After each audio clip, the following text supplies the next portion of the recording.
Ako po ay merong nakitang video na magpapaliwanag kung ano ang pananagutan yan, nitong si Marcoleta at ni Orly Guteza sa ginawa nila na katarantaduhan po diyan sa Senate Blue Ribbon Committee hearing. Malaking kasalanan pala sa ano yan, sa batas yung ginawa ni Marco Lebs. Yung magpresenta siya ng ano tawag doon, witness na nagsisinungaling o hindi nagsasabi ng katotohanan. Naku, napakalaki palang ano niya, kasalanan sa batas. Bakit ganyan si Marco Lebs? Parang hindi siya abogado, no? Kasi alam nyo, si Marcoleta, siguro baka matalinong abogado to noon. Pero nung nasama sa mga Duterte, ay doon nasira ang kanyang karir sa pagiging matalinong abogado dahil nga po puro kabobohan na ang pinapakita nito at nakikita naman natin na talagang gumagawa na ito ng mga drastic measure in favor of the Duterte. Duterte family. Ngayon, ito po yung video.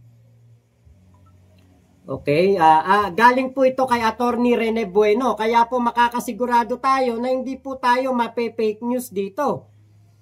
Alam nyo naman, ako sumusuporta ako sa mga hindi po nagpe-fake news like Sir Mike Abe, dito kay Attorney Rene Bueno. Ayan, mga sinusuport natin yan. Kasi mga totoong mga pagbabalita lamang ang kanilang binibigay sa atin. Hindi po katarantaduhan, hindi kagaguhan, at lalong-lalo na wala pong fake news. So ito po yung pahayag ni Attorney Rene Bueno patungkol po diyan.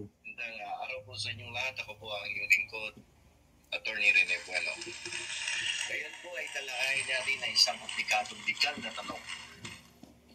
Anong mga posibleng legal na responsibilidad pwedeng harapin ang ating magiting na senador na si Rodante Marcoleta, kung saan nagpakita siya ng isang peking saksi, peking affidavit, maling testimonya sa isang pagdinig ng Senado tungkol sa mga programa sa pagkontrol ng baha.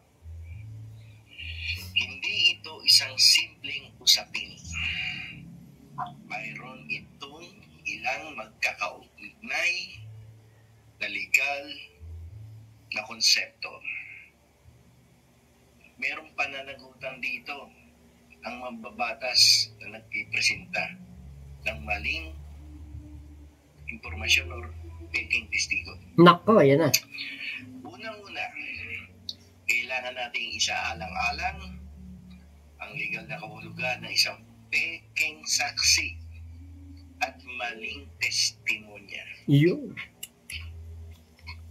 Alam kaya ni Senator Marcoleta na nagpapakita siya sa Senado ng isang taong nagsisinungaling o magsisinungaling o magpapakita ng gawa-gawang ebidensya.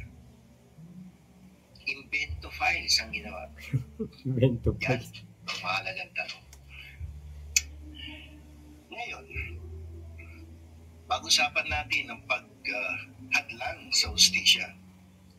Kung tawagin natin sa Ingles, obstruction of justice.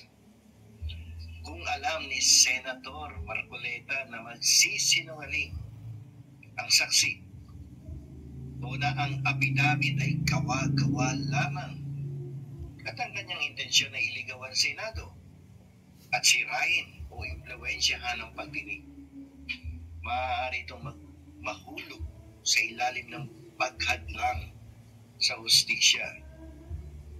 Ang paghadlang sa hustisya ay isang malawak na termino. Ngunit karaniwang nangangahulugan ito ng pang-iimasok sa wastong pangangasiwa ng batas. Yung akto lang ng panliligaw ay trabaho yan ng aso eh. Liligaw yung pusa to sa kanto. Diba? So pagkatapos ay mayroong issue ng perjury at subornation of perjury.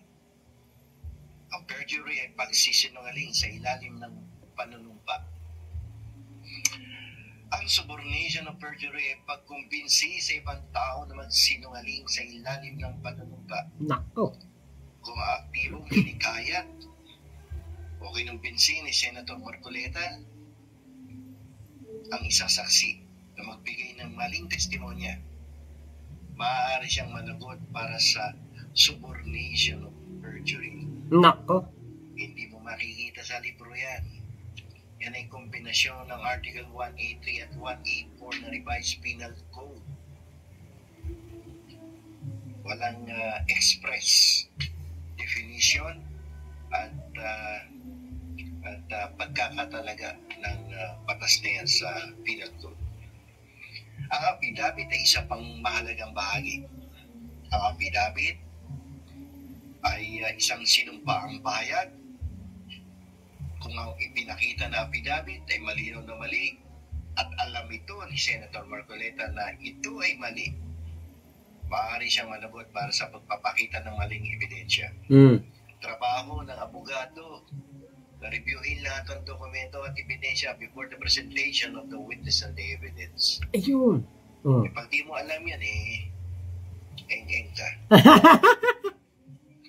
Kaya ikaw, kung hindi mo alam yan, Marcoleta, eng-eng ka. Mabuti pa si Atty. Rene Bueno, alam niya na kailangan mo munang aralin lahat ng ebidensya, lahat ng ipepresenta sa'yo ng isang tao bago mo ito ipresenta sa hearing. Kasi kapag mali ang mga ipinakita nyo, ang mga ipinresenta ninyo sa isang hearing, sigurado na mababahira ng kabulastugan talaga ang inyong mga ginagawa. Ito katulad niya katulad nito.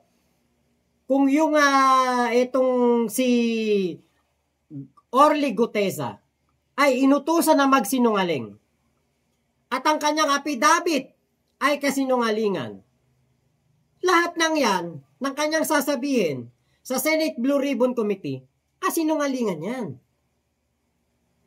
Idagdag pa natin na yung abogado, si Attorney Cherry Espera, dinisown itong papeles ni Orly Gutesa. Dinisowned, Ang sabi niya, hindi siya ang gumawa niyan, hindi siya ang pumirma dyan. Kaya nga po, nagpatawag o kumbaga parang gustong ipa-background check ni Senator Ping Lacson etong si Orly Gutesa.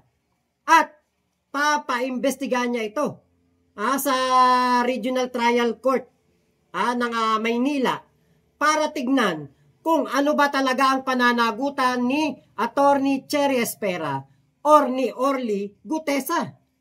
Kung sino ba talaga ang nagsasabi ng katotohanan sa dalawa.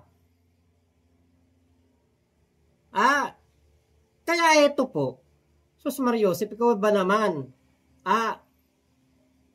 Alam nyo sa ating mga Pilipino, alam na natin yan. Diba? Ate Mary Jane De Vera, Kuya Chris Angel, Lovely Day, Ate Gladys Louie, alam na natin yan Tanim witness talaga to. Hindi na kailangan pa ng mga pag-aaral. Hindi natin kailangan maging rocket scientist. Hindi natin kailangan maging engineer o contractor para tignan etong si Orly Gutesa. Mga kilos, galaw, expression, pagbabasa. Matigas na matigas.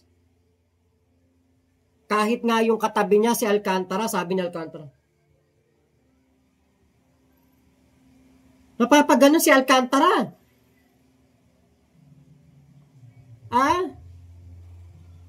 Si Alcantara mismo, nakikita natin, Ate Ay Morena, hindi naniniwala sa sinasabi ni Orly Gutesa. Katarantaduhan. Tanim witness. Scripted. Diba kaya nga po tayo bilang mga Pilipino na kumakain naman kahit na ang ulam lang natin tuyo, ulam natin kangkong, ulam natin delata, sigurado tayo na mautak pa rin tayo kahit na kinakain natin ganyan lang. Hindi tayo mauuto sa mga ganyan. Kahit naman si Senator Panfilo Lacson, diskumpiyado dito sa Orly Gutesa na ito. Kahit si Erwin Tulfo. Halatado naman eh. Diba? Masyado namang napaghahalata, Kuya Odileno, na talagang etong taong to, tanim, pakawala. Tandaan ninyo, pumunta ng Senate, si Sara Lustay. Nakipag-usap kila Marcoleta, kila Amy Marcos, Bongo, Bato. After the next few days, lumutang na si Orly Gutesa sa Senate Blue Ribbon Committee. Saan ba dati nagtrabaho si Orly Gutesa? Office of the Vice President lang naman. Kaya huwag na kami. Lokohin nyo na lang mga lelang nyo, pero kami, hindi nyo kami maloloko. Mahalaga rin natandaan na ayon kay Marcoleta, hindi kinakailangan ng Blue Ribbon panel na tukuyin kung nagsisinungaling ng mga resource persons. Hindi ba kailangan yun? Grabe. Dahil ang responsibilidad na yun ay nakasalalay sa korte. Sa korte lang. Any administrative, legislative, quasi-judicial body, kailangan mong ayusin yan. Sinabi niya na tatanggapin ng panel ng anumang payag mula sa isang saksi sa pag-unawa na anumang sasabihin nila ay dapat ang katotohanan.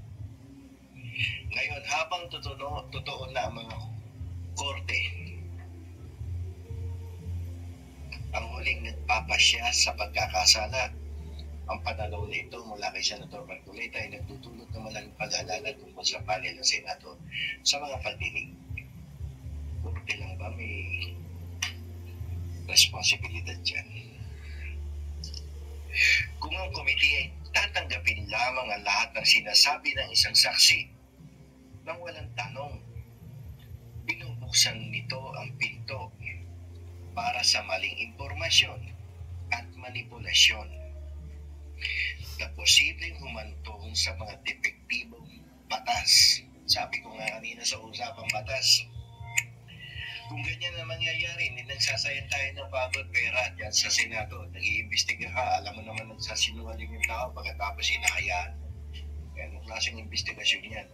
Hausyaw. Yun. Ang Senado sa tungkulin itong magsagawa ng mga pagdinig bilang tulong sa paggawa ng mga batas ay kailangan pangalap ng tumpak na impormasyon at nangangailangan ito ng ilang antas ng pagsusuri. Kasama sa etikal na responsibilidad ng mga senador ang pagtiyak na ang impormasyong ginagamit nila ay maaasahan. Sa madaling salita, habang ang mga korte ang nagpapasya sa pagkakasala, ang Senado ay dapat aktibo at responsableng maghanap ng katotohanan sa panahon ng mga pagdinig nito. Hindi pwede yung sinasabi ni Rodante Marcoleta. Magkakaroon ka ng pananagutan, hindi lamang sa ilalim ng batas, kundi sa ilalim ng conduct at standards of professionalism dyan sa Senado. Ito ang dahilan kung bakit nakita natin ang mga sitwasyon tulad ng pagtanggi ni Senate President Vicente Soto III. Itbulaga. Nalagdaan ng rekomendasyon ni Senator Rodante Marcoleta na tanggapin sina Sara at Carly Diskaya sa programa ng protection ng saksi ng Estado. Dahil ang kanilang mga payag sa Senado ay iba sa mga nasa Kamara Representantes. Ikinatwiran din ni Tito Soto ang posisyon ni Justice Secretary Jesus Crispin Remulla. Ayan, 'di ba? So ito nga si Marcoleta, maliwanag na maliwanag po na meron po talaga itong pananagutan dahil nga po sa pagpepresenta ng peking witness. Kung ito po talagang si Marcoleta ay naniniwala dito kay Orly Gutesa, di sana siya mismo sinabi niya kay Gutesa, umattend ka sa DOJ. Meron siyang meeting sa DOJ pero hindi siya pumunta. Doon pa lang may mali na eh. Dapat pumunta siya doon. Dapat nagpakita siya doon. Kasi dahil sa hindi niya pagpapakita doon sa DOJ, para investigahan din siya at tignan kung may bearing ang kanya mga sinasabi, dyan pa lang po, naniniwala na ako na meron po talagang mali dyan. Bakit natakot si Orly Gutesa sa DOJ? Bakit hindi siya pumunta kay Jesus Crispin Remulla? Hindi siya humarap sa DOJ. Dahil ba nabuking ng taong bayan na peke ang kanyang mga dalang papeles? Di ba po? Kaya tayo po dito, tayo po gusto natin na mapanagot ang lahat ng mga kurakot. Kung talagang kurakot si Saldico, papanagutin. Kung talagang kurakot si Martin Romualdez, papanagutin. Pero, di ba, hindi sa pamamaraan ng ganitong pagpapalabas ng mga peking witness, gawa-gawang kwento, scripted ng mga politiko para lamang sa pansariling interes. Ang gusto natin mapanagot lahat yan. Pero kung ganyan po, dadaanin po sa katarantaduhan, hindi po kami maniniwala dyan.